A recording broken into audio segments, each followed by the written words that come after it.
In the heart of the woods, a chance encounter between a hunter and a bear took an unexpected turn.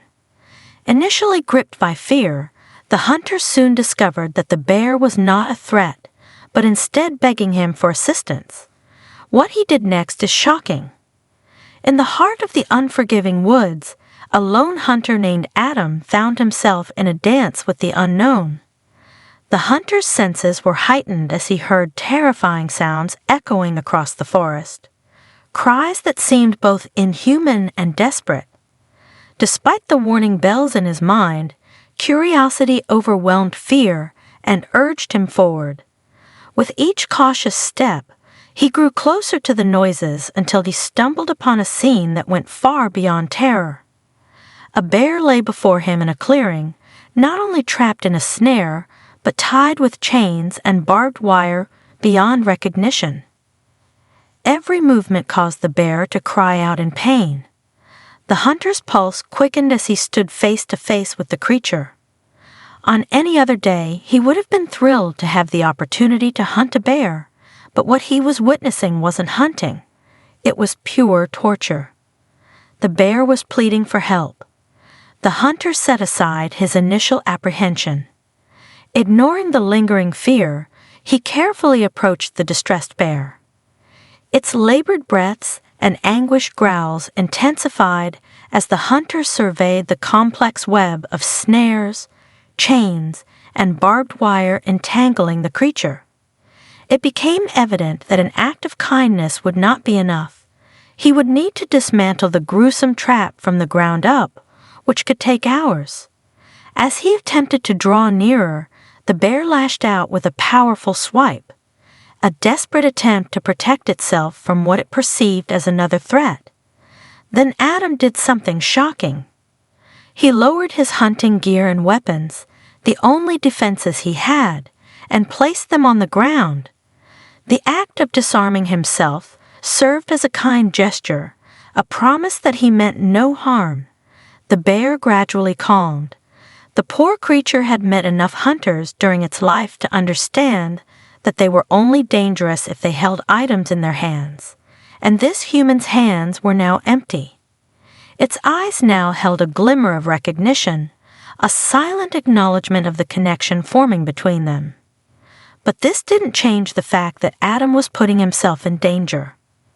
Any sane person would refuse to get this close to such a large, unpredictable beast, and yet he couldn't seem to resist. The man who had taken up hunting as a pastime was now staring into the eyes of a creature that bore the scars of his sport, and it left him heartbroken. Working methodically, the hunter cut through the snare first, each strand resisting and unwilling to release its grip. The air was heavy with the scent of fear and the metallic tang of blood that stained the bear's fur. Every movement carried the weight of uncertainty and risk, but one by one, the chains clattered as they fell away. Adam then moved on to the barbed wire. Upon closer inspection, it appeared that the wire had begun digging into the bear's flesh. The animal's cries intensified as Adam painstakingly worked on removing each twisted strand. He could feel the bear's muscles tense with each tug and delicately moved through the wire, careful not to cause any further harm. The realization of the responsibility he had taken upon himself settled in, yet he could not bring himself to regret the decision. Finally, the last piece of barbed wire was removed, and the bear, now freed from its painful restraints, slumped to the ground. As Adam stepped back, sadness washed over him as he bore witness to the full extent of the bear's wounds. Its fur was marred by deep gashes. There were punctures where the barbed wire had bitten into its flesh, and the bear's limbs, once powerful and untamed, were bruised, swollen, and weakened. It was a stark contradiction to the wilderness that Adam had been romanticizing. Each cut he made had been a painful realization, exposing both the brutality of the traps and the impact of his own actions. The thrill of the chase, the satisfaction of a successful hunt, all of it now seemed trivial in comparison to the living, breathing consequences before Adam.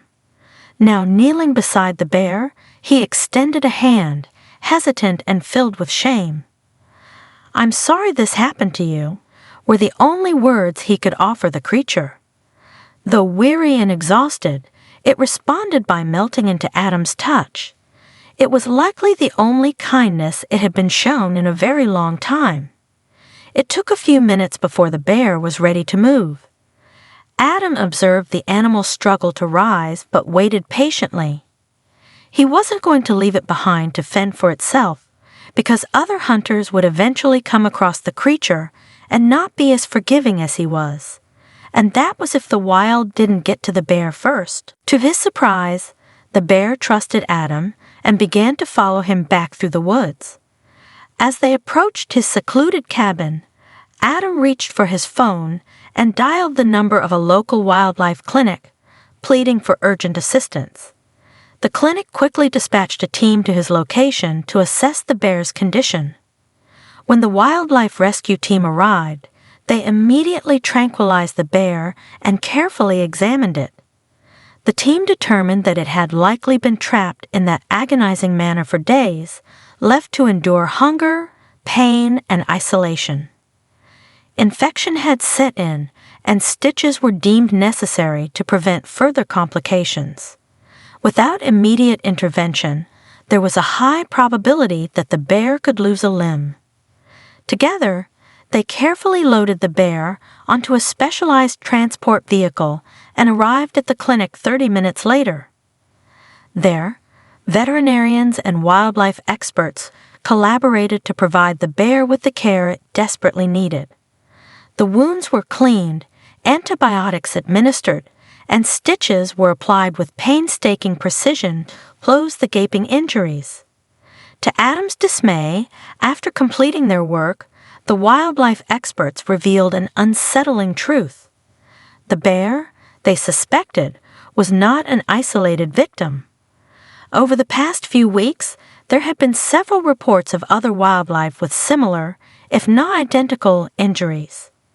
These were acts of cruelty likely being inflicted by the same person, an individual who enjoyed causing harm.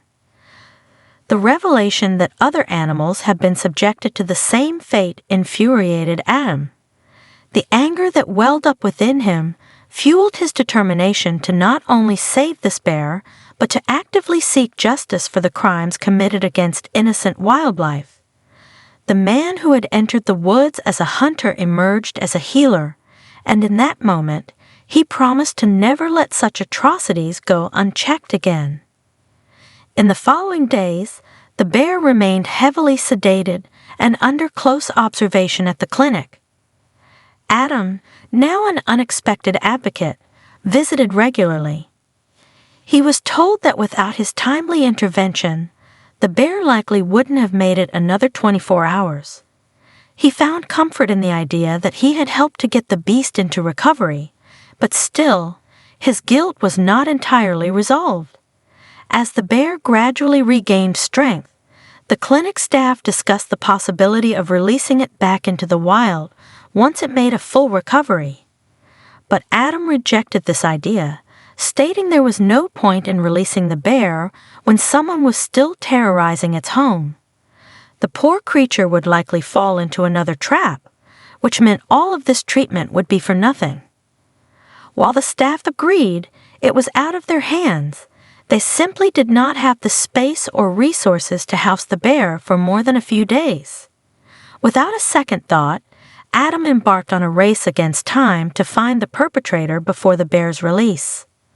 Armed with the evidence gathered by the clinic, he took his findings to the police, animal control, and even his local hunting community.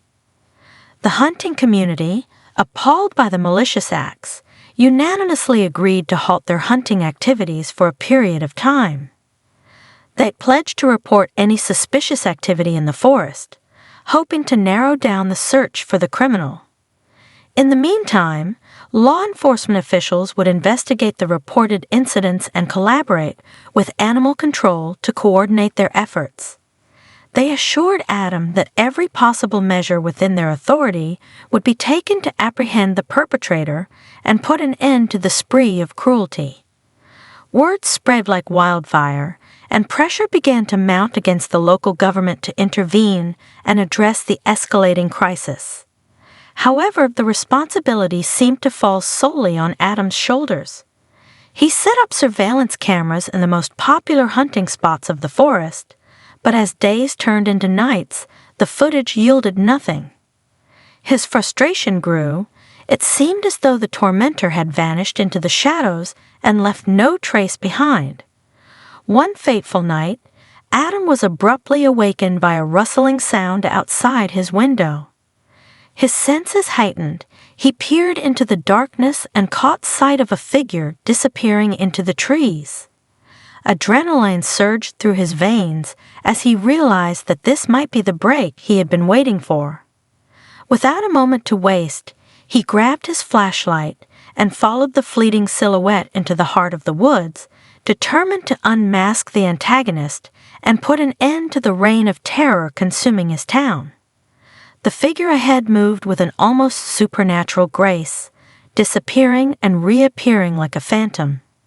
Suddenly, the rustling sound ceased, and an eerie silence settled over the forest. The figure had vanished, leaving Adam standing alone in the midst of towering trees. It was then that a faint glow caught Adam's attention in the clearing ahead. He discovered a makeshift campsite illuminated by the soft light of a lantern. The remnants of a recently extinguished fire still smoldered, and a lingering scent of burnt wood hung in the air. As Adam approached, he noticed discarded tools, a set of wire cutters, a coil of barbed wire, a toolkit that mirrored what was used to cause the animal's injuries. His heart raced as he examined the campsite, realizing that he was on the verge of unmasking the person responsible. Adam reached for his phone, capturing images of the campsite as evidence. He documented every detail, ensuring that the authorities would have undeniable proof needed to bring the individual to justice. As he prepared to leave the campsite, a sudden sound caused him to freeze. A twig snapped, and he extinguished his flashlight, cloaking himself in the cover of darkness. He held his breath as footsteps began to approach. A man emerged from the shadows, moving stealthily towards the campsite. Clad in dark clothing, the intruder was oblivious to Adam's presence.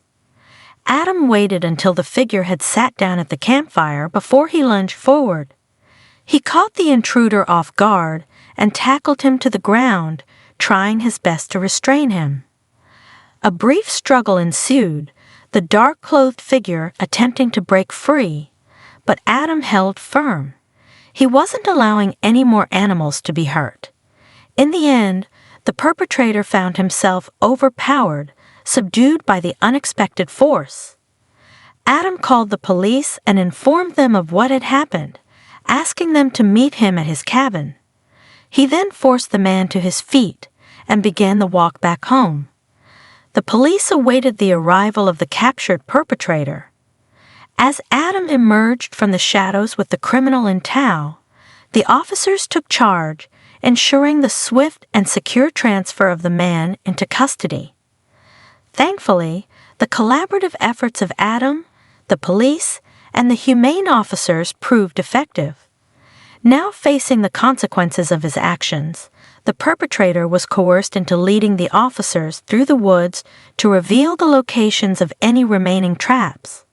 He cooperated in disarming them, perhaps motivated by guilt or a desire to mitigate the severity of his charges. But as they made it to the last trap, relief washed over Adam, the police force, and the animal control officers. No other animals had fallen victim. As the sun broke on the horizon, casting a gentle light over the once tormented woods, Adam stood amidst the clearing. The captured perpetrator faced the consequences of his crimes as he was led away by the authorities. In the coming days, the bear, alongside other wildlife that had fallen victim to the sinister traps, was released back into the wild. A sense of relief washed over Adam as he watched the forest surge with life once again. He watched the creatures return to their natural habitat, free from the threat that had disrupted their lives. The criminal faced the judicial system, the charges against him stacking up. 5 counts of animal cruelty in violation of the Preventing Animal Cruelty and Torture (PACT) Act. As the evidence was presented, the severity of the crimes became clear. The judge handed down the worst sentence he could, 7 years for each count, leading to a total of 35 years behind bars. In the coming months, the community rallied together to ensure that such evils would never happen again. A local initiative was born, advocating for the outlawing of inhumane ways of trapping and hunting. Due to the growing pressure from their citizens, the local government passed a policy that aimed to preserve the integrity of the forest and protect the wildlife who called it home. With the new legislation in place, the community gradually returned to normalcy. The woods, once plagued by the sinister traps, triumphed over cruelty. Adam found peace in the positive changes that had taken root. The bear, now free from the scars of captivity, roamed the woods alongside its fellow creatures, redeemed. As seasons changed and the wounds inflicted upon the forest began to heal, Adam continued to visit the woods, not as a hunter, but as a guardian. The story of the bear, Adam, and the community served as a reminder that even in the face of darkness, there would always be a new dawn.